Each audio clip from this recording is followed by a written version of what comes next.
만나면 좋은 친구 MBC.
안녕하세요. 2022 세계 무형문화유산 포럼의 세 번째 날 세션에 함께해 주신 여러분 환영합니다. 이번 포럼은 전통 지식, 자연과 인간에 관한 사유와 실천이란 주제로 진행되고 있는데요. 네, 포럼의 사회를 맡은 전주 MBC 아나운서 목서윤입니다. 반갑습니다. 마지막 세 번째 세션인 오늘은요. 전통 지식으로의 전통 의료의 이해와 발전 방안이라는 주제로 펼쳐집니다. 본격적인 3일차 세션을 시작하기에 앞서서 특별 강연이 준비되어 있습니다. 미국 시카고대학교 인류학과 명예교수이신 주디스 파커 교수께서 무형문화유산으로의 전통 의료란 주제로 함께해 주시겠습니다.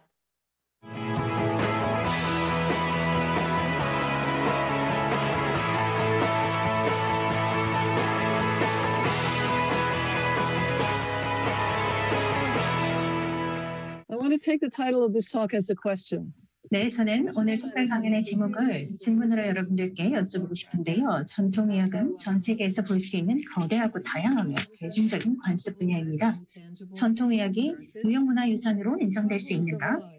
이 질문을 제기하는 즉시 문제가 발생하게 되는데요. 어떤 종류의 의학이든지 의학을 문화적, 지역적, 그리고 민족적 지식이라고 주장할 수 있을 것인가라는 문제입니다.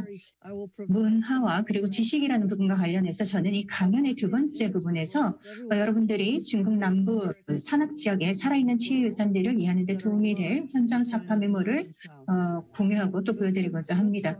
하지만 일단 지금은 의학이 과연 문화인지에 대해서 먼저 한번 이야기를 나눠보도록 하겠습니다. 한 8년 전에 제 동료인 라이델리와 저는 서쪽 산지에 사는 소수 민족들의 인류학 현장 조사를 위해 이동하던 길에 중국 윈난성의 쿤밍을 지나고 있었습니다. 이렇게 도시에 온 김에 중국 소수 민족의 민족, 종교, 예술과 물질 문화를 전문으로 하는 한 서점을 찾아보게 되었습니다. 그리고 그곳에서 중국의 소수민족 전통의학에 관한 코너를 발견하게 돼서 제 동료는 굉장히 기뻤는데요. 근데 더 놀라웠던 부분은 이 코너였습니다. 외국 민족 의학이라고 표시된 생물의학 교재 코너였는데요. 이 코너명에 대해서 사실 생물의학을 외국 국적의 외국 민족 의학으로 간주하는 이런 코너명과 같은 농담은 실제로 국가가 국가 차원에서 지역문화유산을 육성할 때 발생하는 민족적 자의식이 있을 때에만 가능한 농담이라고 할 수 있습니다. 그런데 여기서 저희가 던져볼 수 있는 질문은 외국 민족의학의 대척점에 서 있는 다른 의학은 과연 무엇인가라는 부분입니다. 제도화된 한의학을 얘기하는 것인지 아니면 소수민족 의학을 얘기하는 것인지 또는 민속 의학을 얘기를 하는 것인지 이런 질문을 던져볼 수 있는 것이지요. 중국의 민족의학이 유산이라면 생물의학도 외국 민족의 소중한 문화유산으로 다뤄야 되는가? 또 민족의학은 동일 민족으로 확인된 인체에만 효과가 있는 것인가? 또 서양의학과 한의학 또는 소수민족의학은 동등한 사회적 가치를 지닌 상응하는 문화라고 생각을 해야 하는 것인가? 또 두 가지 다 과학이라고 얘기할 수 있는가? 아니면 민족의학은 완전히 다른 무엇인가? 이런 질문들을 던져볼 수 있을 것인데요. 지금은 중국에서 진행한 인류학 연구 내용을 말씀드리는 중입니다만 동시에 현대국가의 공중보건 시스템 내에서 인정받고 또 임상 분야에서 존재감을 확보하기 위해 고군분투했던 다른 의료, 전통 의료 전통도 함께 유념할 필요가 있을 것입니다. 전통의학, 중국의 전통의학 TCM의 세계에서 무형문화유산은 잘 알려진 개념입니다. 침술과 뜸은 이미 2010년에 유네스코에 등재되었습니다. 하지만 전반적으로 TCM 분야, 즉 중국 전통의학 분야는 스스로를 전통적이면서 동시에 현대주의자들의 비판적 공격에 취약한 것으로 보는 경향이 있습니다. 이들 현대주의자들 중에 일부는 이 오래된 중국 전통의학 유산 분야가 폐지돼야 된다라고도 얘기를 하고 있죠. 이런 입장은 중국 전통 의료 종사자들을 무술가라든지 점술가라든지 인형극사, 음악가나 기타 문화유산 예술가들과 동맹을 맺게 하고 있습니다. 그리고 이들이 대표하는 이런 문화들은 인정받고 세계적으로 가치 있으며 또 세계의 다양한 문화적 다양성을 추구하지만 이들 유산은 또 깨지기 쉽고 사라지기 쉬운 유산으로 간주가 되고 있습니다. 사실 이렇게 중국 전통 의학을 과학이 아닌 유산이라고 생각을 하게 되면은 이 공식적으로 국가의 지원을 받는 과학과는 적대적 관계에 놓일 수밖에 없게 되는데요. 과학이냐 예술이냐 문화냐 토착과학이냐 이런 상반된 견해들이 실제로 전국적인 보건 체계를 갖추고 있는 모든 국가에서는 공통으로 제기되고 있는 여러 가지 주장들일 것이라고 생각을 합니다. 같은 전문가들이라 하더라도 진단과 치료 기법이 윗세대에서 아랫세대로 그리고 고전적인 권위자에서 실질적인 치료사들에게로 전승되는 과정으로서의 유산은 강조를 하고 싶어 합니다. 이런 치료술의 전승이 이런 현대화와 관련된 압박에도 불구하고 현장에서 어떤 식으로 작동이 되고 있는가 또 유산 전승에서 어떤 지식과 관습이 미래 세대를 위해 보존되고 창출될 수 있을 것인가 또 어떤 실용적 전통이 의학 교육에 접목되어서 미래에도 지속될 수 있을 것인가 이런 질문들을 우리가 해볼 수 있을 텐데요. 저는 이런 질문에 일반적이거나 추상적인 답을 하는 것보다는 중국 남부 산업지대의 몇몇 유산 전승 사례를 여러분들께 보여드리고자 합니다.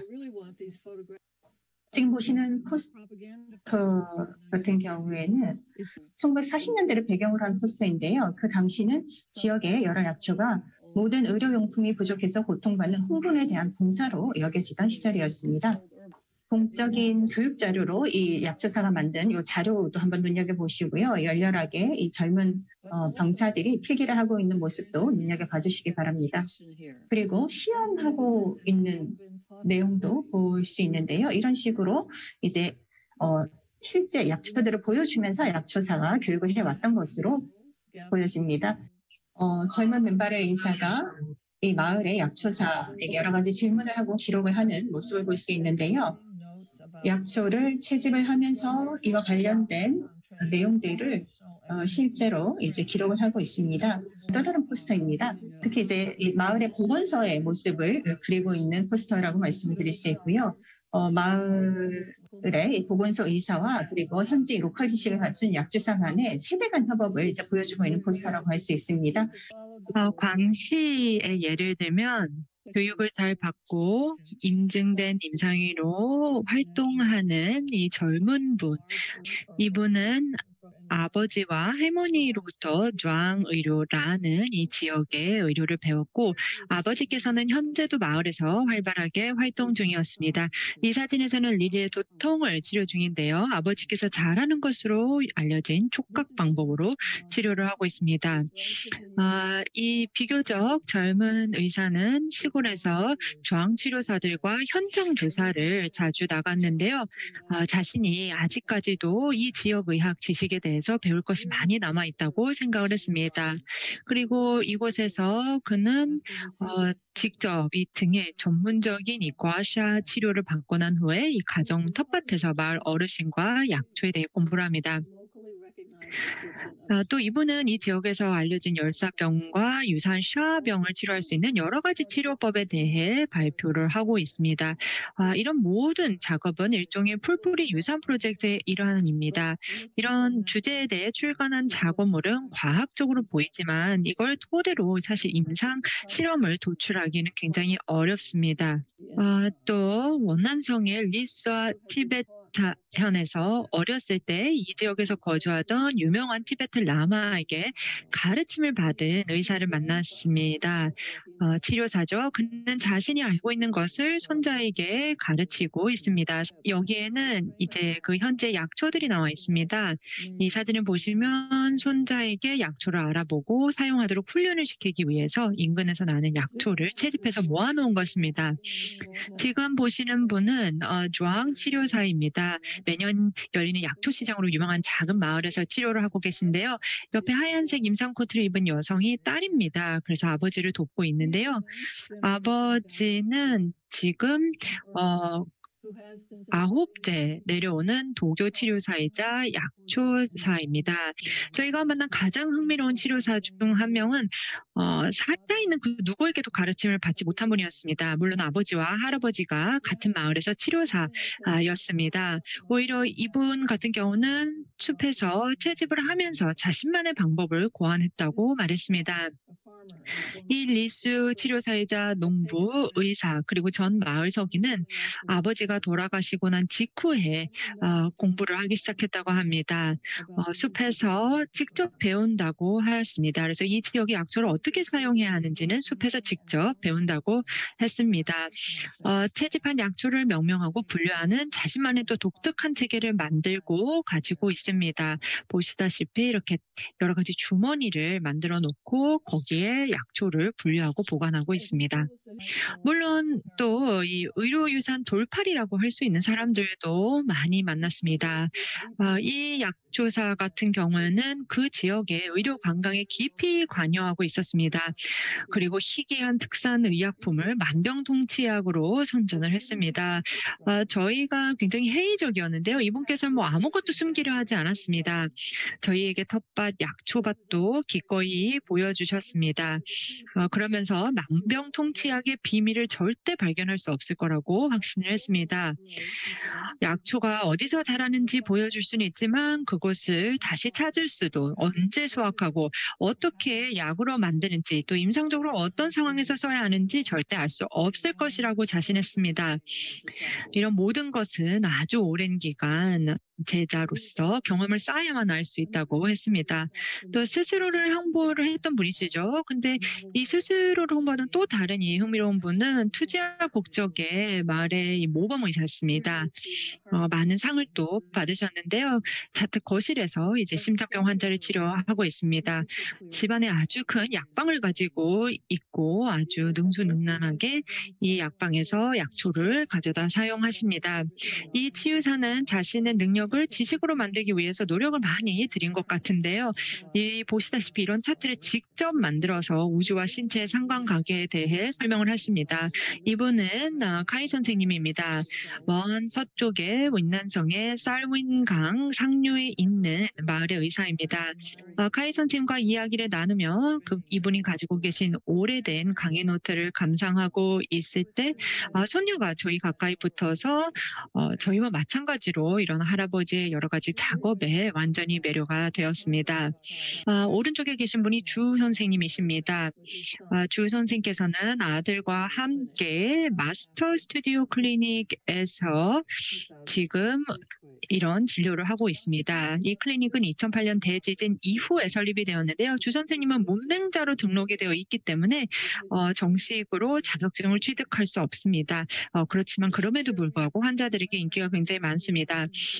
여기 보시면 저희가 주 선생님과 함께 세천성이 깊은 숲에서 약재를 구하고 있습니다. 이곳에서 선생님과 가족들은 약초를 찾고 또 재배하기도 합니다. 이 주 선생님은 많은 이런 약초 화합물을 만들어내는데요. 모두 직접 채집한 본초로 자신만의 방법으로 만들어냅니다. 약방에 어떤 기록이 있는지 여쭤보니 처방을 서면하거나 이렇게 기록하거나 손으로 쓸 필요가 없다. 요리하는 것과 비슷하게 손의 느낌으로 알 수 있다고 하셨습니다. 여기서 선생님 아드님이 아버지의 어떤 처방을 펜이나 종이 없이 공부하고 있습니다.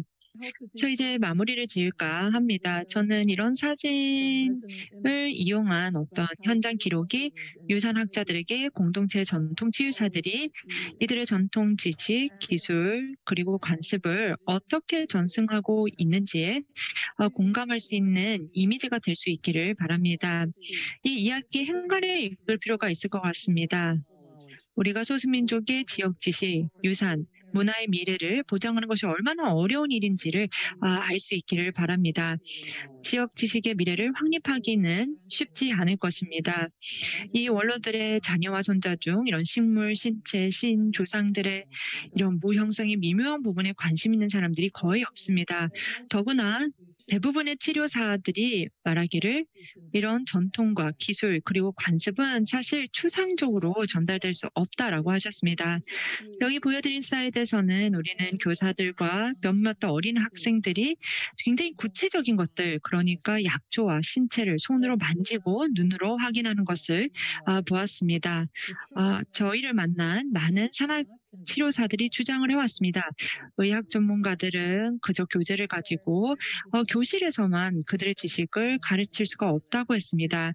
산에서 약초를 수집을 하고 수일 혹은 수주씩 마당에서 약초를 준비하고 처리하고 그리고 신중하게 이 제조된 약재를 환자에게 투여를 하고 또 치료의 결과를 살펴보고 창의적으로 처방을 수정하는 등 시간을 내서 경험을 쌓을 헌신적인 제자들을 필요로 한다고 했습니다. 이것은 굉장히 유형적인 작업입니다. 열정과 헌신 그리고 치유의 손길이 필요합니다. 이게 효과적인 약일지라도 점차 단일화되어가고 과학화가 요구화되는 세상에서는 매우 취약한 채로 남아있다라는 말씀을 드리면서 마무리드리겠습니다. 네, 주디스 파커 미국 시카고 대학교 인류학과 명예 교수님 고맙습니다. 특별 강연 잘 들어봤습니다. 네, 저희 세계 무형문화유산 포럼은 다양한 주제로 계속 진행돼 왔습니다. 2017년에는요, 무형문화유산과 도시라는 주제로 처음 개최가 됐고요. 2018년 무형문화유산과 평화, 2019년 무형문화유산과 시민생활, 2020년 인간, 자연, 그리고 무형문화유산, 지난해는요, 융합과 창의의 시대 무형문화유산의 재발견을 주제로 함께 해왔습니다. 그리고 세계가 지금 인정하고 있는 K 콘텐츠 중에는 우리의 소중한 문화유산도 포함되어 있는 것 같은데요. 더욱더 그 가치를 인정받고 발전시키기 위한 방안을 논의하는 세계 무형문화유산 포럼입니다. 올해는 전통지식, 자연과 인간에 관한 사유와 실천이란 주제로 함께하고 계십니다. 이제 전통지식으로의 전통의료의 이해와 발전 방안을 주제로 3일차 마지막 세션을 본격적으로 시작해 보겠습니다. 이번 세션의 좌장을 맡아주실 경희대학교 한의과 대학 김태우 교수님을 모셔보시죠.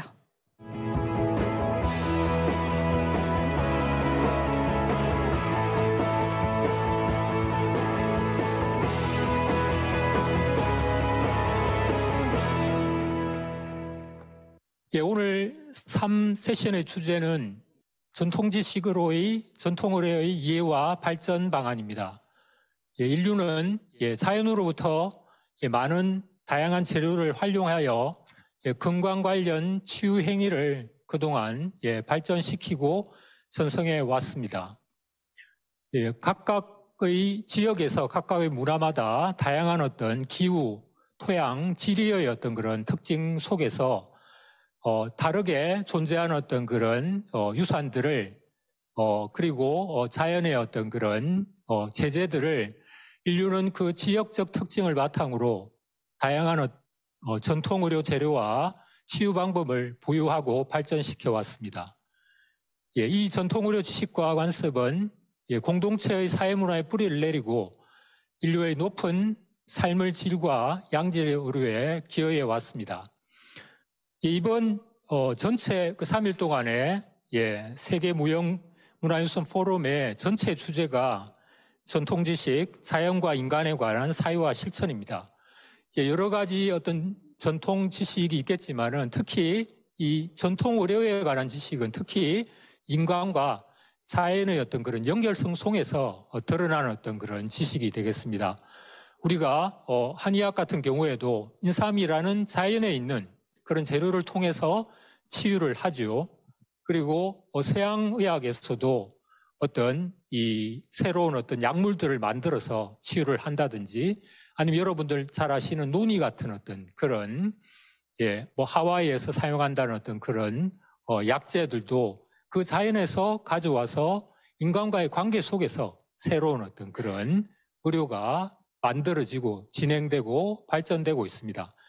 그런 어떤 측면에서 이 전통 의료라는 것이 특히 이번 포럼의 주제인 전통 지식, 자연과 인간에 관한 사유와 실천에 아주 잘 맞는 어떤 그런 주제이고 중요한 주제라고 할 수가 있겠습니다. 오늘 포럼에서는 인류의 건강 정진과 회복에 지대한 영향을 미쳐온 전통의료 지식에 대한 다양한 사례를 논의하고 이 전통의료의 발전 양상과 앞으로의 도전 과제에 대해 살펴보는 시간을 갖고자 합니다. 그러면 본격적으로 오늘 세션의 발표를 진행하도록 하겠습니다. 먼저 첫 번째 발표는 괌의 구마요 암태로 보는 토착적 사유에 대한 믿음의 회복이라는 주제로 치타 판겔리난 하야재단 회장님께서 발표해 주시겠습니다.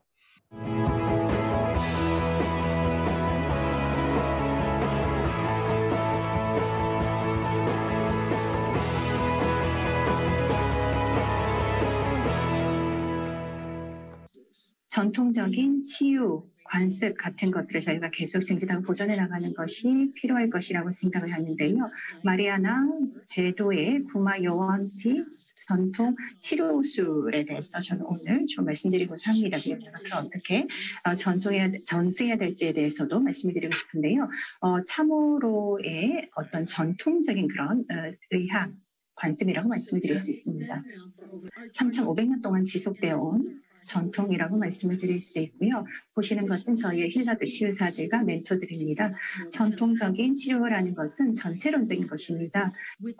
정신과 몸과 그리고 마음이 모두 함께 조화를 이루어야 한다는 것이고요. 한 사람이 누군가가 이제 아파진다라고 하면은 이러한 조화, 균형이 깨어진 것이라고 생각을 합니다. 신체적으로, 정서적으로 또는 영적으로 여러 가지 균형이 깨진 것이라고 생각을 하는 것이죠. 힐러들, 치료사들은 신이 궁극적으로 치료를 하고 선조들이 실제로 에너지를 빌려줌으로써 신이 궁극적으로 치유하는 치유 과정을 치유사들을 통해서 행하는 것이다라고 얘기를 하고 있는데요. 이 전통 기술은 세대를 통해서 이루어지고 있습니다. 그리고 이 요이 암티, 이 마요 암티라고 이 치료사들을 부르고 있지요. 그리고 이들은 다양한 지식과 그리고 역량을 가지고 있습니다. 그리고 전통적인 치유사들은 각각의 여러 가지 역할과 지식을 가지고 있다고 말씀드릴 수 있는데요. 환자들을 치유하면서 또 겸손함을 가지고 자비심을 가지고 치료 작업을 하고 있다고 말씀을 드릴 수 있습니다. 그리고 다양한 약초들을 준비를 하고 또 이를 통해서 치료 작업 또는 치료에 사용을 하기도 한다는 것이죠. 그리고 마사지라고 해서 또 치유에 이런 마사지 같은 것들을 진행을 하기도 합니다. 그리고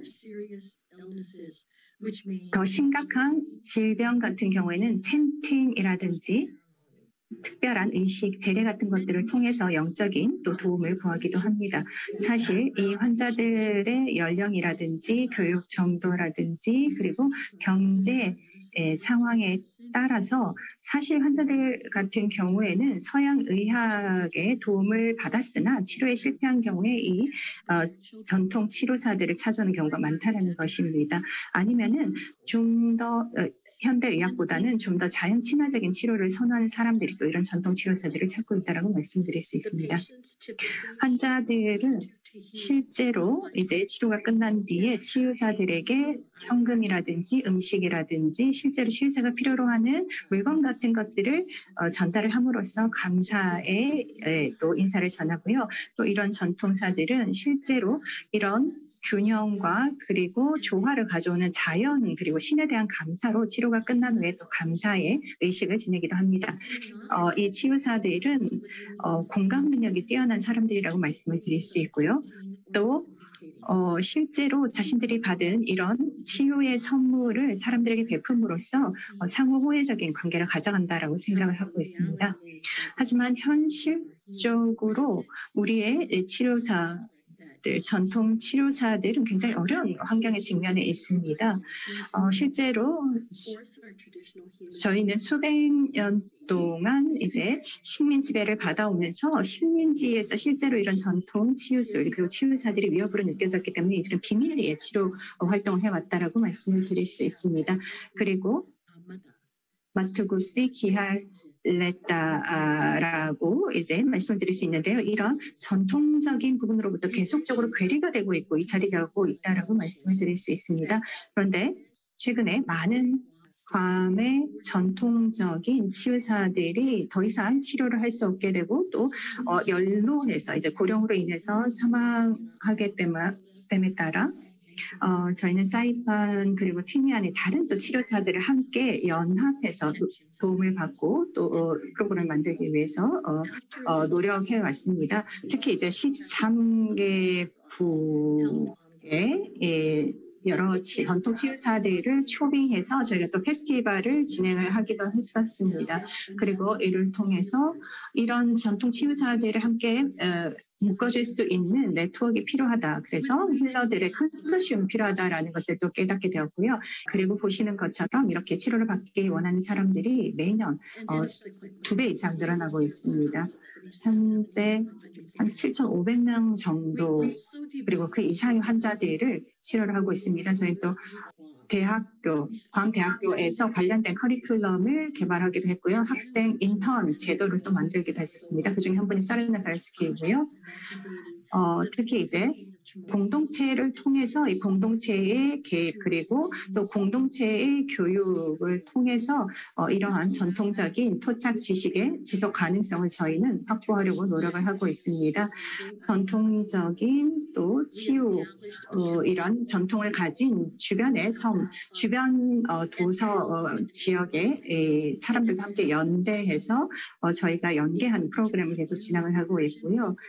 또 청년 프로그램도 저희가 함께 개발해서 시행을 하고 있습니다. 우리의 존재를 함께 연결해서 이런 전통적인 치유 의식을 함께 배우는 것이고요. 30명이 함께 모여서 전통적인 치유, 보유 언어, 그리고 전통적인 초가집, 이런 전통 가옥 만들기 같은 것들을 또 함께 배우고 연습을 하고 있다고 말씀드릴 수 있습니다. 또 저희 이 센터가 다시 오픈을 했는데요. 두 번째 이 전통 이 치유센터를 2019년에 또 저희가 오픈을 하게 되었습니다. 그리고 그 이후에 또 다른 센터를 6월에 다시 저희가 개원을 하게 되었습니다. 또 전통적인 치유사, 폼페이 섬의 전통적인 치유사가 함께 또 힘을 합해서 협력을 해주셨고요.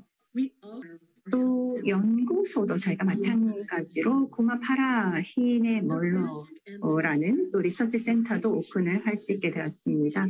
이런 전통적인 치유 전통을 계속 전승한다는 것은 여러 가지 서구의 영향하에서 굉장히 어려운 부분이라고 할 수 있습니다. 하지만 참으로는 자체적으로 자신들의 운명에 대해 자신들의 문화에 대해 자결권을 계속적으로 거부당해온 역사를 가지고 있습니다.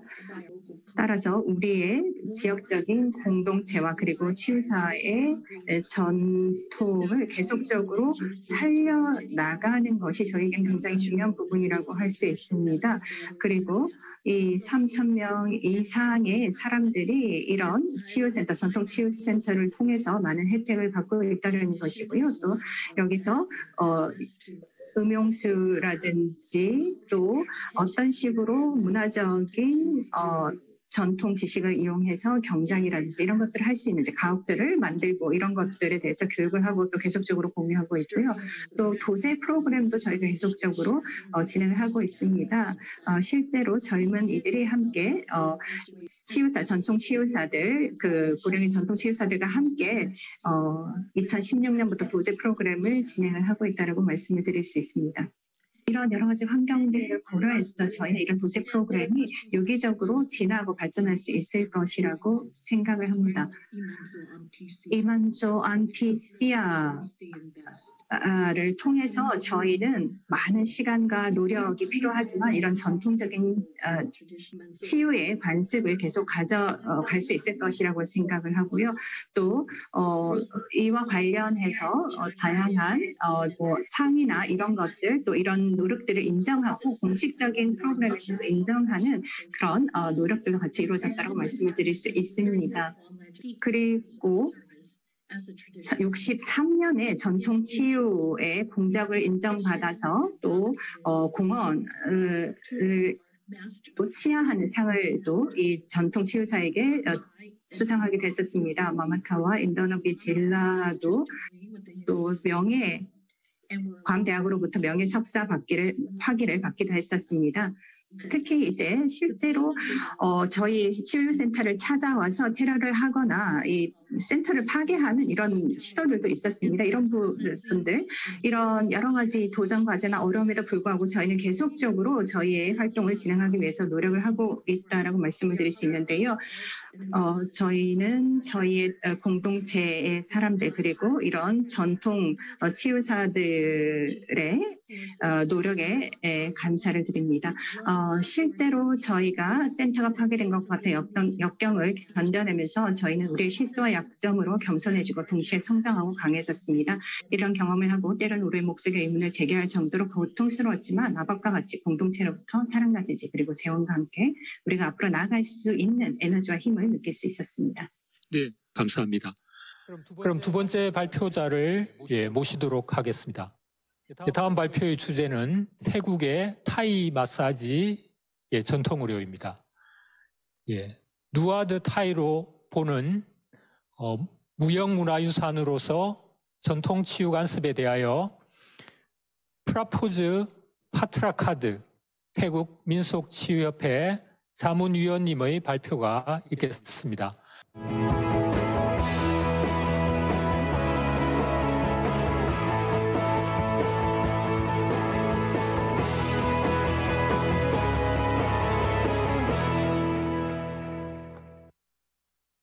Yes, ladies and gentlemen. 네, 안녕하십니까. 이렇게 제 경험을 공유할 수 있게 되어 무척 영광으로 생각합니다. 네, 제 발표는 오늘 ICH로서의 뉴아타이입니다.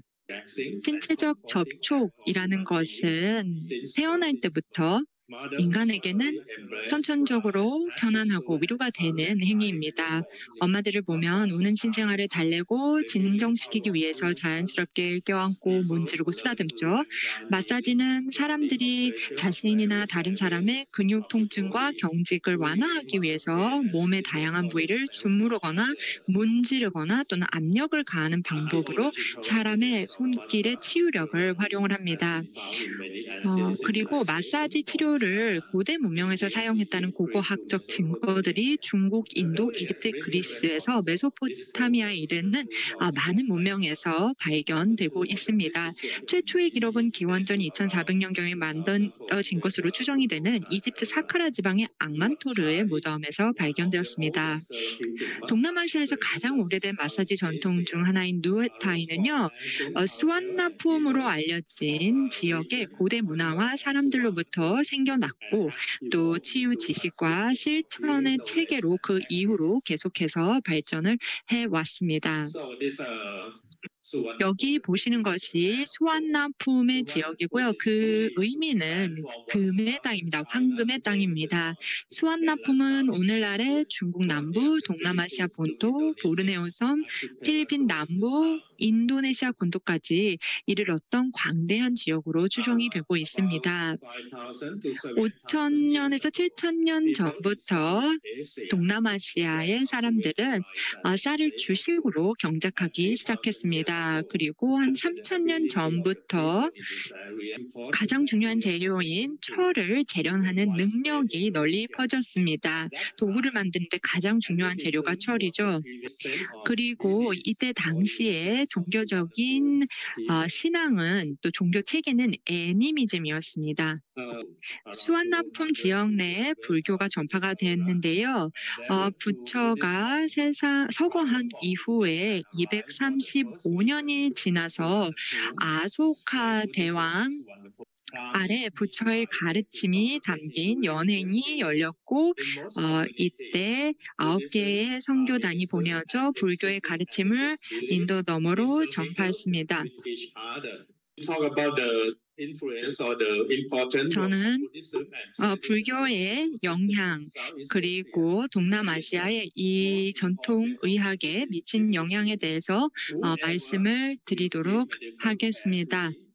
불교에서는 내가 다른 사람에게 치료를 받으면 나도 다른 사람을 치유하는 데 기여를 해야 한다라고 생각을 했습니다. 결과적으로 불교의 영향을 받은 어떤 의학적 지식과 관습이 사람들 건강관리에 중요한 역할을 하게 됐고 시간이 흐르면서 이것이 초자연적 힘을 강조하는 토착치유 전통과 혼합되고 동남아시아의 다양한 민족과 국가의 전통적인 의료체계로 부상을 했습니다. 그래서 불교가 영향을 많이 미쳤고요. 이 불교의 영향을 받은 의학의 전통은 경험적, 이성적 접근과 타인의 병을 치유하는 것을 통해 큰 공덕을 쌓을 수 있다는 믿음에 기반을 둔다는 특징이 있습니다. 누에타이에 대한 최초의 문자 기록물을 보게 되면요. 가장 오래된 것이 바로 아유타야 시대의 태국 전통의학에 대한 기록입니다. 트라일로카낫 왕 아래 작성된 봉건적 농지에 대한 명부에서 처음 등장했는데요. 당시에는 마사지 치유와 관련된 부서에 종사하는 관료들이 있었습니다. 또 나라의 대왕의 통치하에서 루이 14세의 프랑스 사절단을 시암 왕국으로 이끈 시몽드 라이브레라는 분이 시암에 관한 책에서 당시 사람들이 흔히 마사지를 사용하는 방식에 대해서 아래와 같이 기술을 했습니다. 그들은 온몸을 쥐어짜거나 꼬집는 것을 좋아한다. 시암에서는 누군가가 아플 때 안마사가 환자의 몸을 밟거나 그 위를 걷는다. 여자들도 출산을 더 수월하게 하기 위해서 아이에게 등을 밟게 한다라고 써 있습니다. 또 이 두 가지가 누아타이와 관련된 가장 중요한 조약이자 가장 핵심적인 개념을 담고 있는 것들인데요. 지금 위에 보시는 것이 누에타이에 대한 60개의 석각인데요. 이것은 1832년 라마 3세 아래에 제작된 것입니다. 와포에 들어 있고요. 누에타이에 대해서 가장 포괄적인 지식의 모음집입니다. 또 누에타이에 대한 공식적, 국가적 텍스트로 인정을 받고 있습니다. 또 밑에 있는 것은 라마 5세 하에서 제작이 되었는데요. 1870년대에 만들어졌습니다. 마사지 차트집 1권과 2권입니다. 그래서 이 두 자료들을 보게 되면 누에타이 이론의 기초를 다루고 있는데요. 첫 번째 중요한 개념적 기초는 인체가 72,000개의 센 에너지의 선으로 구성되어 있다는 것입니다. 그리고 그중 10개가 센 프라탄 10이라고 불리는데요. 이것들이 주류를 이룹니다. 센은 몸의 에너지, 움직임, 그리고 기능에 영향을 미치는 롬이 흐르는 통로입니다. 그리고 각 샘프라탄십의 롬이 폐색되거나 축적되면 다양한 질병과 증상을 일으킨다고 되어 있습니다. 또 누에타이에서의 초점은 에너지를 정상으로 되돌리는 것입니다. 그렇게 해서 샘프라탄십에 힘을 가하는 것입니다. 또 이 밖에도 몸 전체에 자극을 주면 질병과 증상을 완화하거나 치료할 수 있다. 그리고 그러한 지압점들이 존재해야 한다는 것입니다. 그럼 간단하게 현대의학의 등장과 이 누에타이의 쇠퇴에 대해서 말씀을 드리겠습니다. 1888년에 스리라즈 병원이 완공이 되었습니다. 태국의 최초의 서구 병원이었는데요. 전통적인 의료 서비스가 계속되면서도 시암의 공공보건의료가 현대의학으로 전환되는 결정적인 순간이었다고 볼 수 있습니다. 1889년, 그러니까 1년 후에 의과대학이 설립이 되었는데요. 그때 당시에는 현대의학과 태국의 전통의학을 병행한 교육을 제공을 했습니다. 하지만 1918년에 와서 태국의 전통의학에 대한 교육은 중단되었습니다. 그리고 1923년에 이런 전통의료 행위를 규제하기 위해서 치유적 예관습 규제법이 공포가 되어서 이때를 기점으로 태국 전통의학이 쇠퇴하기 시작했습니다. 그리고 1978년에 보게 되면은 세계보건기구가 1차 의료에 관한 알마아타 선언을 채택해서 회원국들에게 1차 의료 프로그램의 일환으로 약초뿐만 아니라 토착 의약품을 사용할 것을 촉구를 했습니다. 그리고 나서 1년 뒤인 1979년 태국 정부는 1차 의료 정책을 공식적으로 공표했습니다. WHO의 건강 증진을 위한 이 PMC 전략의 기초가 되는 모두를 위한 건강 정책을 채택함으로써 태국 전통의학과 누에타이가 부흥을 할 수 있는 추진력을 얻었고 또 변화를 가져오기 위한 캠페인과 조치를 취할 수 있는 이런 정책적인 우산이 제공이 됐습니다. 첫 번째는 연행자 사찰 전문협회 시민사회가 주도한 누에타이의 부흥입니다. 500여 명의 연행자, 승려, 그리고 전통의학협회 시민사회 단체 대표들의 지지를 받아서 이 누에타이 부흥 프로젝트가 1985년 11월 15일에 시작되었습니다. 이 연합이 1993년 21개의 공동 설립 단체가 참여하는 태국 전통의학 의사연맹으로 공식화되었습니다.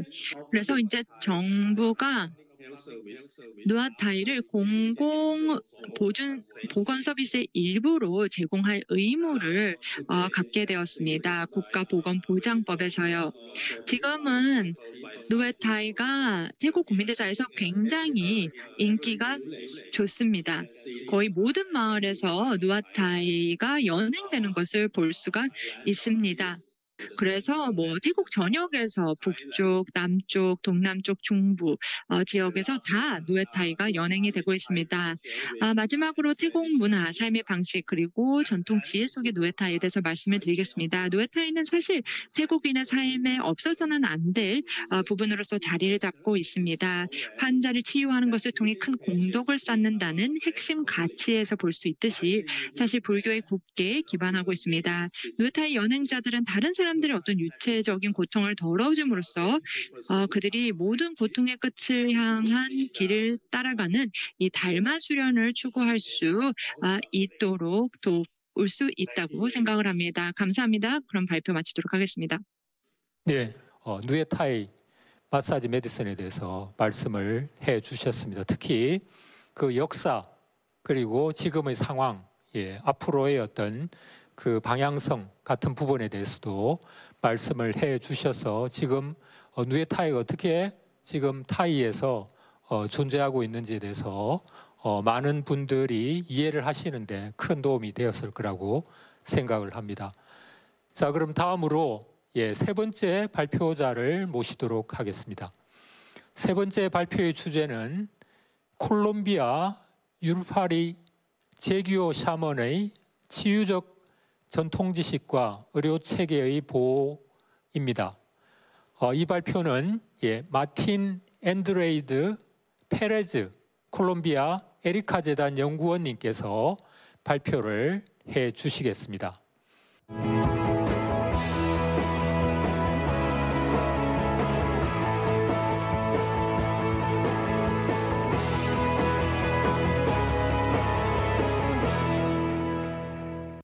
Good afternoon. 안녕하십니까?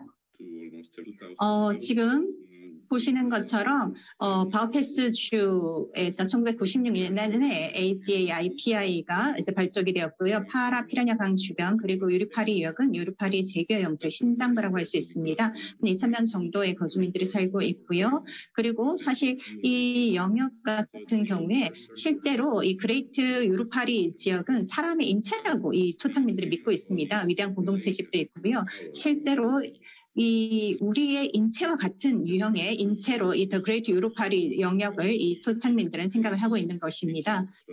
피라파라냐강의 토착민 집단은 자연과 우주에 대한 전통 지식을 가지고 있고요. 그리고 실제로 우주와 자연의 리듬을 일상적이고 의례적인 인간 활동과 연결해서 생각을 하고 있습니다. 정글에서 살기 위해서도 일련의 규정들을 가져가고 있고요. 또 토착민들 간에 또 아까 말씀드렸던 것처럼 공동체의 집이 있습니다. 그리고 각 종족 공동체들이 모여서 이런 공동체의 집에서 같이 먹고 같이 또 생활을 하면서 여러 가지 회의도 하고 있다고 말씀드릴 수가 있고요. 모든 사람들이 이 전통적인 시스템과 연결이 되어 있습니다. 그리고 이게 유기적이고 생명과 관련된 유기적이고 전체적인 체제다라고 사람들은 생각을 하고 있고요. 이 발표에서 좀 중요하게 말씀을 드리고 싶은 부분은 모든 이 토착민들이 자체적으로 모두 고유의 신성한 장소를 가지고 있고 장소에 연결되어 있다는 것입니다. 그리고 이 신성한 장소라는 것은 이 민족들에게는 심장부에 해당되는 지역이라고 말씀을 드릴 수 있습니다. 그리고 다양한 원칙이 있는데요. 특히 이 신성한 장소의 공동체의 모든 구성원들이 연결되어 있다라는 원칙 하에서 이 공동생활을 한다라고 말씀을 드릴 수 있습니다. 그리고 이 관습과 관련해서 좀 말씀드리고 싶은 부분은요. 중요한 구성 요소 중에 하나이고요. 오늘 여러분들과 공유하고자 하는 요소라고 할 수 있습니다. 이게 생태 달력, 생태력이라고 말씀을 드릴 수 있는데 굉장히 중요한 구성 요소입니다. 일종의 달력인데요. 자연과 그리고 우주의 리듬을 인간의 일상생활과 연결시키는 달력이라고 할 수 있습니다. 1년 주기로 이제 순환되는 달력이라고 할 수 있고요. 각각의 민족 집단은 개별적으로 고유한 문화 생태 달력을 가져갑니다. 실제로 자연 환경과 상호작용을 하면서 사람들이 어떻게 생활하는지를 보여주는 이런 요소라고 저는 생각을 하고요. 사람들의 건강도 이 4개의 계절에 따라서 관리를 해야 된다라고 생각을 하고 있습니다. 여성의 치유, 그리고 농작물, 이라든지 또 여성이라든지 야생 과실수 같은 것들을 치유하는 것도 이 생태 달력에 따라서 이루어진다라고 생각을 하고요. 또 어떤 작물을 심고 또 어떤 작물을 언제 수확해야 되는지도 이 생태 달력에 의존해서 이루어진다라고 말씀을 드릴 수 있습니다. 또 이 시즌 계절별로 어떤 질병들이 발생하고 어떤 질병들을 치료하고 예방해야 되는지 이 공동체가 하는 모든 활동이 이 생태 달력에 기반해 있다라고 말씀을 드릴 수 있고요. 다시 한 번 더 좀 이 전체 과정에 대해서 이 말씀을 드리면 1991년에 헌법에서 다민족 다문화 국가로 일단 콜롬비아를 인정을 했고요. 그리고 ACAIPI가 1996년에 발족했습니다. 그리고 환경관리계획, 박폭차 집단의 문화생태 달력 같은 것들이 2001년부터 2011년까지 이제 만들어지기 시작했다라고 정리하기 시작했다라고 말씀을 드릴 수 있고요. 그리고 2009년에 무형문화유산 대표 목록에 이제 등재가 되었습니다. 그리고 2010년에 이제 보존 또는 보호 계획이 만들어졌고요. 그리고 2018년에 콜롬비아 아마존 유역을 권리 대상으로 인정을 하게 되었습니다. 이건 굉장히 중요한 부분인데요.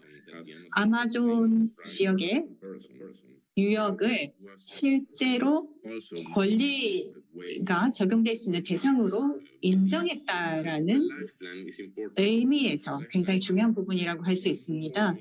2003년부터 이런 제구어 셔먼, 유루파리의 제구어 셔먼 네, 치유적 전통 지식을 보호하기 위해서 전통 보건 시스템을 프로그램으로 이제 통합하기 시작했습니다.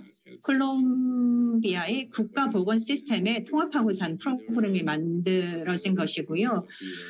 실제로 200명의 이 전통 치유사들이 어떤 역할과 지식을 가지고 있는지를 확인하고 파악하는 작업이 먼저 이루어졌습니다. 각 계절별로 가장 빈번한 질병이 어떤 것들이 있고 또 가장 적절한 전통 치료 방법들이 어떤 것들이 있는지를 파악한 것이죠. 그러니까 건강 증진, 예방, 치유와 관련한 각각의 역할과 지식을 이제 파악하기 시작한 것입니다. 그리고 치유사의 치유 작업이라든지 치유사들이 가지고 있는 의뢰, 질병, 환자에 대한 모든 정보를 또 취합하고 평가를 하고 있습니다.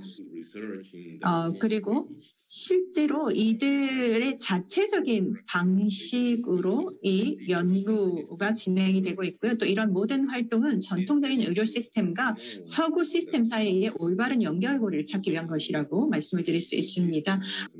앞에 다른 발표자분들도 말씀을 해 주셨는데요. 사실 여기서 저희가 주로 초점을 맞추고 있는 부분은 전통 지식 같은 것들을 확대하고 또 보호하겠다는 것을 넘어서서 아까 말씀드렸던 것처럼 관광업을 위해서 사람들을 이제 끌어모을 수 있는 방식으로 ICH, 이 전통 지식을 사용하겠다라는 것이 아닙니다. 여기 분들 같은 경우에는 전통적인 이런 치유 지식을 보호를 하면서 실제로 일상생활에서 굉장히 중요한 부분을 차지하는 이런 치유적 전통 지식을 잘 활용할 수 있도록 하겠다라는 것입니다. 그리고 이것을 하나의 통합된 유기적인 체제로 보존하고 활용하겠다라는 것이죠. 이것으로 저희 발표를 마치겠습니다. 감사합니다. 샤머니즘과 관련된 어떤 그런 의료에 대해서 아주 생생하게 말씀을 해주셨고요. 그리고 거기 원주민 분들이 처하고 있는 어떤 그런 어려움이라든지 그런 부분에 대해서도 말씀해 주셨습니다. 예, 발표 감사합니다. 그럼 오늘 마지막 발표자를 모시도록 하겠습니다. 마지막 발표는 시리아 위기 속 전통의료의 발전이라는 주제로 라샤 바룸 시리아 발전 신탁기금 연구원의 발표가 있겠습니다.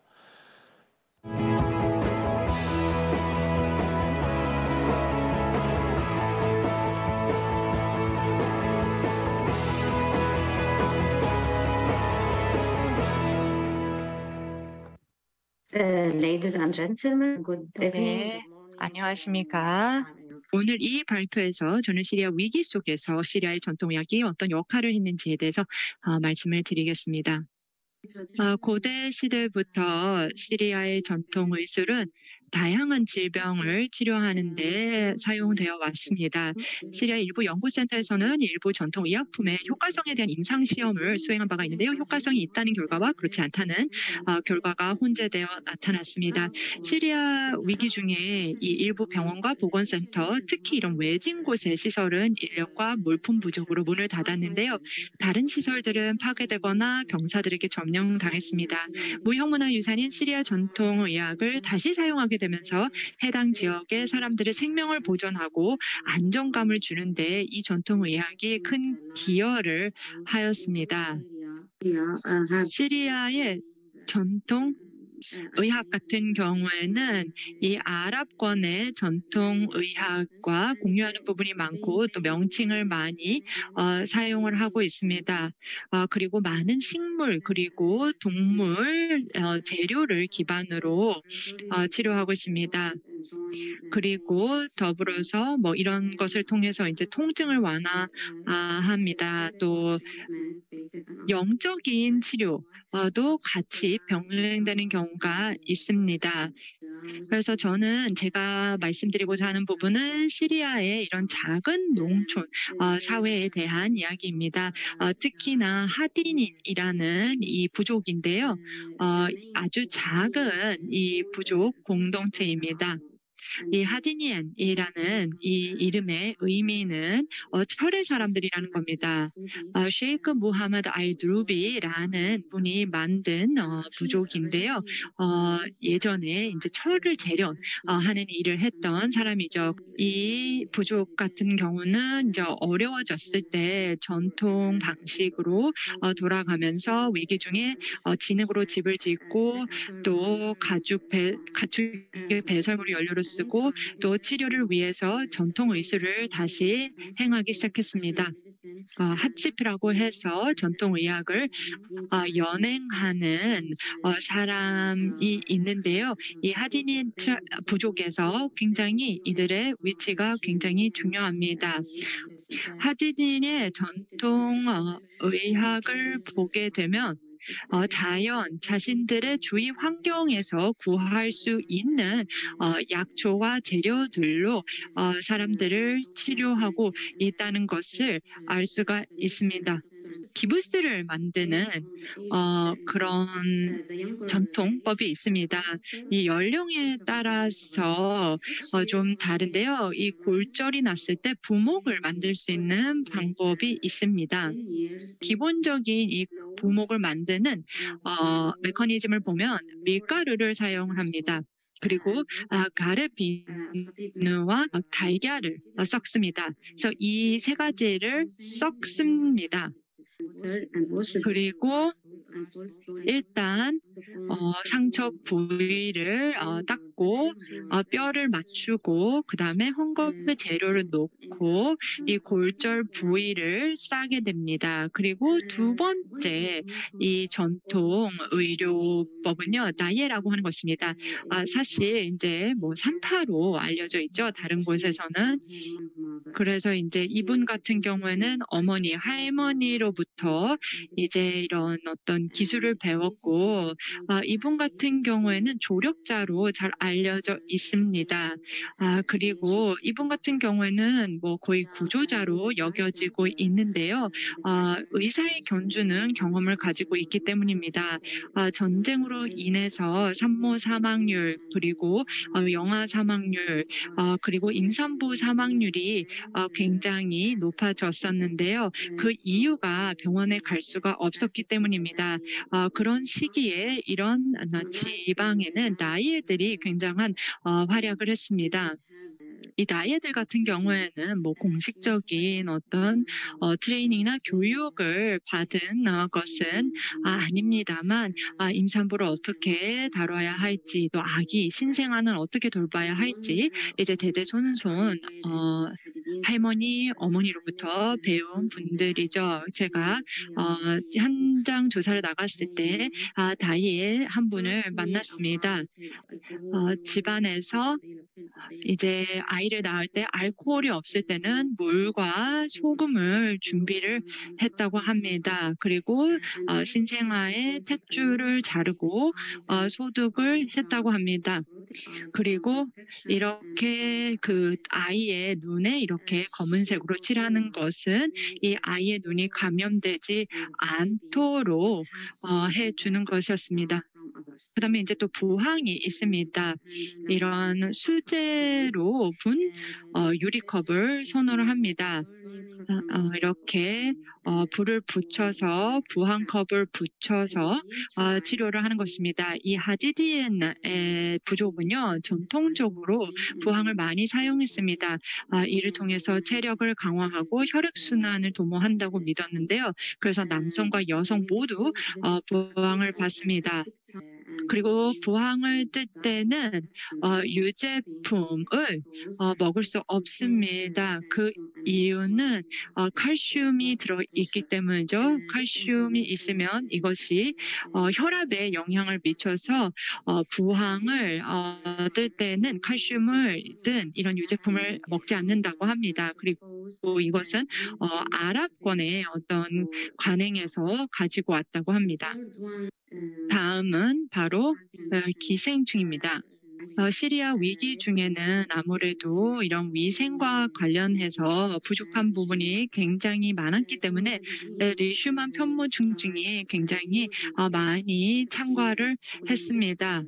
그래서 무화과를 보게 되면 이렇게 우유과 같은 점액질이 나오는데요. 이것을 하루에 2번 병변에 발라주게 됩니다. 그래서 이것이 점진적으로 매일 2번 바르게 되면 개선이 될 수가 있습니다. 그 다음에 이제 화상이 있죠. 시리아의 위기 시에 그리고 또 전통 방식으로 살아다 보니까 이제 화상이 좀 잦아졌는데요. 이 하디디니엔 같은 경우에는 화상의 정도에 따라서 치료를 합니다. 첫 번째 방법은 양의 지방을 녹여서 굉장히 두껍게 그 화상 부위에 발라주게 됩니다. 또 2번째 방법은 닭다리를 태워서 그 젤을 모아서 이것을 꿀과 올리브유로 뭉쳐서 이제 화상 부위에 주게 되는 것입니다. 저는 오늘 이 발표에서 이 시리아의 공동체들이 어떻게 전통 지식을 활용을 해서 이런 위기와 재난의 시대를 극복하고 있나를 말씀드렸습니다. 물론 이제 계속해서 지원과 이가 이루어지면서 이제 외국에서의 지원도 받고 있지만 이렇게 전통 지식이 사용되는 것을 보고 이것의 가치를 저희가 다시 느낄 수 있다고 생각합니다. 전통의학이라는 것이 이 공동체에서 전해 내려오는 전통의학 지식이 이런 위기 상황에서 굉장히 빛을 발할 수 있고 그런 점에서 충분히 보존하고 전승할 가치가 있다고 생각합니다. 시리아의 장기간의 어떤 전쟁과 내전 속에서도 지속되고 있는 시리아 전통의학에 대해서 말씀해 주셨습니다. 감사합니다. 자, 이제 네 분의 발표가 모두 끝났고요. 네 분의 발표자를 한 자리에 모시고 시청자들의 질문을 위주로 토론을 해보는 시간을 갖도록 하겠습니다. 먼저 저희가 유튜브를 통해서 받은 질문 중에 첫 번째 발표, 지타 판겔리난 회장님께 드리는 질문이 있었습니다. 그 중에 저희가 받은 질문은요, 구마요 암태는 치료사일 뿐만 아니라 샤먼의 역할도 수행하는 것으로 보이는데 괌에는 샤먼이라고 정확하게 부를 수 있는 존재는 없는지 궁금하다는 그런 질문을 해 주셨습니다. 지타 판겔리난 회장님, 답변 부탁드리겠습니다. I think, like I said, 제가 앞에서도 말씀을 드렸던 것처럼 this is just my observation. 이런 그 의뢰도 함께 진행을 한다라는 것이고요. 제가 관찰한 바에 기반해서 지금 제 의견을 말씀을 드리는 겁니다. 이 전체 치료 과정이 굉장히 전체적인 관점에서 통합적으로 이루어지는 의식이기 때문에 일부 치유사들은 그런 재래 의식을 할 수 있는 능력도 있습니다. 다음으로 프라포즈 파트라카드 박사님께 질문을 말씀드리겠습니다. 태국의 타이 마사지가 2019년 유네스코 무형유산에 등재가 되었는데요. 이후에 누아드 타이에 대한 인식 제고나 홍보 및 교육을 위한 새로운 분위기가 형성되어 있는 것이 있는지 질문이 들어왔습니다. 대학에서 누아드 타이를 공부하는 학과나 훈련 과정이 개설된 곳이 있는지 궁금하다는 그런 질문으로 이해해 주시면 좋을 것 같습니다. Thank you. I think 감사합니다. 새로운 트렌드가 좀 부상을 했고요. 대학의 교육 과정에 있어서 좀 변화가 있었습니다. 누아타이의 교육을 2개로 분류를 해서 지금 제공을 하고 있습니다. 그래서 이제 기본적으로 제공하는 이 과정 외에도 다른 과정을 제공을 하고 있습니다. 한 20개 대학에서 누아타이 관련한 이런 코스를 제공하고 있는 것으로 알고 있습니다. 그리고 그 어떤 밑단에서는 하위 조직에서는 85개 정도의 이런 자잘한 코스들이 생겼습니다. 그래서 관심이 많이 제고가 되었고 누아타이를 배우고자 하는 사람들이 많고 또 이것을 공동체에서 실제로 재현하고 싶어하는 사람들이 많습니다. 놀라울 정도로 많은 실제 정규 과정에서 누아타이가 트레이닝이 진행이 되고 있는 것 같습니다. 다음 세 번째 질문은 마틴 앤드레이드 페레즈 교수님께 생태 달력에 대해서 말씀해 주셨는데요. 생태 달력이 과거에서 현재로 이어져 오고 생태 달력이 미래로 이어지는 게 무형문화유산에서 중요한 부분이라고 생각을 했습니다. 지금 세계화와 온난화 등의 기후 변화로 인해서 자연 생태계의 급진적인 변화가 전 세계 곳곳에서 일어나고 있는데요. 아마존 또한 다르지 않을 것이라고 생각합니다. 이 캘린더 생태 달력의 전성과 보호에 기후 변화가 미치는 영향이 있을까에 대한 답변을 해주시면 감사하겠습니다. 보통 이 생태 달력이라고 하는 것은 재래 의식을 위한 달력이었다고 할 수 있습니다. 2001년에 저희가 정리한 내용에 따르면 그렇고요. 그 전에는 보통 구전 전통으로 이 생태 달력이 전승되어 왔다라고 말씀드릴 수 있습니다. 이것은 구전 전통이고요. 이제 2001년에 저희가 이걸 이렇게 표로 만든 것입니다. 서구의 연구자들이 함께 협업을 해서 전 세계에 이 생태 달력을 알리기 위해서 지금의 형태로 만든 것이고요.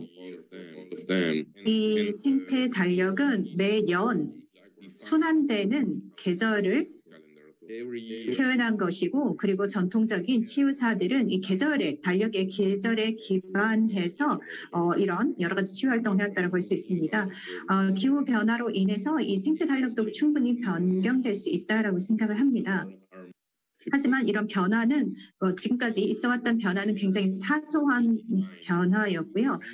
실제로 이제 뭐 우기 같은 경우에는 뭐 예를 들어서 과거에는 뭐 4개월, 5개월, 6개월이었는데 지금은 7개월, 8개월, 9개월로 늘어날 수 있는 등 실제로 이 생태 달력에 기후 변화가 미칠 수 있는 변화는 있을 것이라고 생각을 합니다. 그리고 ICH의 관점에서 이 생태 달력이라는 것은 실제로 우리가 보호하고 그 형태대로 보존해야 되는 것이라고 생각을 합니다.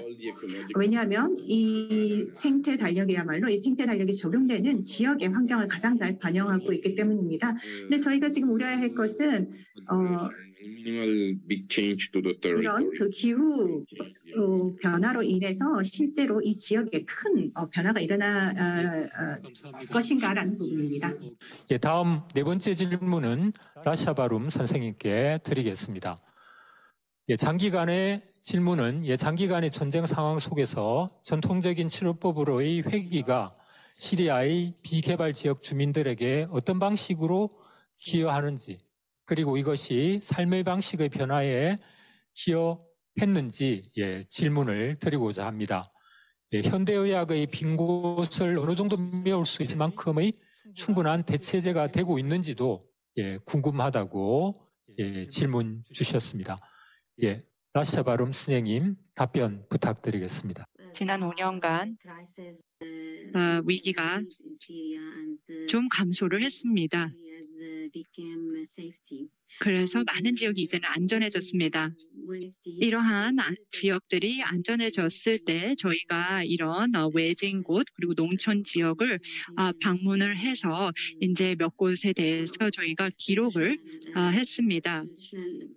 그래서 전통의학뿐만이 아니라 이런 전통적인 모든 부분, 뭐 사회, 뭐 식량, 뭐 치유, 그리고 뭐 이런 움막을 짓는다든지 이런 부분들에 대해서 저희가 기록을 하기 위해서 몇 곳을 갔습니다. 대학에서도 이런 전통의학이 얼마나 효과적인가에 대해서도 연구를 시작한 곳도 있습니다. 그런데 그 결과가 굉장히 좋았습니다. 전통의학이 이런 공동체에 굉장히 긍정적인 영향을 미쳤다라는 결론을 도출했습니다. 그러면서 동시에 이제 전통의학이라 하더라도 이런 비효율적인, 비효과적인 효용성이 없는 치유법이나 이런 의약품은 수용하지 않을 것을 또 당부를 합니다. 그리고 이제 이 많은 지역들이 안전해지면서 이 현대의학이 다시 진임을 하면서 뭐 약국도 다시 열고는 했습니다. 그런데 이러한 어떤 현대의학 시설들이 또 이런 전통 의학 부분들과 좀 협력을 하고 있습니다. 그래서 이제 현대의학 시설에서 할 수 있는 부분, 그러니까 필요로 한 부분들을 채워주고 있고 또 전통의학을 통해서 할 수 있는 부분들은 전통의학을 통해서 해결하는 그런 모습을 볼 수가 있습니다. 시리아의 장기간의 어떤 내준의 과정에서도 시리아 전통의학의 사람들을 위한 어떤 그런 도움이 되기 위한 의료로서의 어떤 그런 고투에 대해서 말씀해 주신 것 같습니다. 감사합니다. 예, 네 분 질문에 답변해 주신 네 분 발표자님께 감사드립니다. 예, 저희가 이제 계속해서 3년째 횟수로는 4년째가 되겠죠. 예, 코로나 팬데믹의 와중에 있습니다. 그리고 또한 이 기후 위기, 기후 어떤 재난의 어떤 상황 속에서 많은 어려움을 인류가 경험을 하고 있습니다. 이런 상황에서 특히 이 전통 의료가 가진 어떤 그런 가치에 대해서 우리가 확인하는 그런 시간이 되지 않았나 생각을 합니다. 오늘 발표 중에 청중 여러분들께서도 들으셨겠지만은 하모니라든지 이렇게 연결성이라든지 어떤 사람뿐만 아니고 사람 외의 어떤 존재들에 대해서 생명들에 대해서도 관심을 가지는 그런 어떤 이 전통 의료의 어떤 관점들, 생각들에 대해서 우리가 접해볼 수가 있었는데요. 이런 어떤 관점들이 이런 기후 위기 시대에 아주 절실한 그런 어떤 관점이 아닐까 생각을 합니다. 때문에 오늘 괌, 태국, 콜롬비아 그리고 시리아의 전통 의료 지식에 대해 눈에 보는 이 자리가 매우 뜻깊은 자리였다고 생각을 합니다. 그럼 이것으로 2022년 세계 무형유산 포럼 제3세션을 모두 마치겠습니다. 유튜브로 참석해 주신 모든 분들께도 감사합니다. 이상으로 2022 세계 무형문화유산 포럼 준비한 시간은 이번이 마지막으로 끝이 납니다. 지난 사흘간 참여해 주신 많은 청중과 또 관객 여러분께 감사의 말씀 드립니다. 전통 지식은요, 수많은 세월을 거치면서도 빠르게 변화하는 환경에 적응하고 또 위기에 대응할 수 있게 해준 인류의 지혜이자 소중한 무형문화유산입니다. 네, 이렇게 무형문화유산을 다시 한번 생각해보는 시간을 함께 하셨는데요. 살아있는 유산으로서의 전통 지식이 인류와 환경의 지속 가능성에 기여하고 또 발전과 도약에 함께 할 수 있는 그날을 우리 모두가 손꼽아서 기다리겠습니다. 앞으로도 이렇게 무형문화유산으로서의 전통 지식의 가치와 역할을 고민하는 기회가 더 많아졌으면 좋겠다는 생각도 드는데요. 그럼 이것으로 2022 세계 무형문화유산 포럼을 마치겠습니다. 내년에도 다시 만나뵐 수 있기를 희망합니다. 여러분 고맙습니다.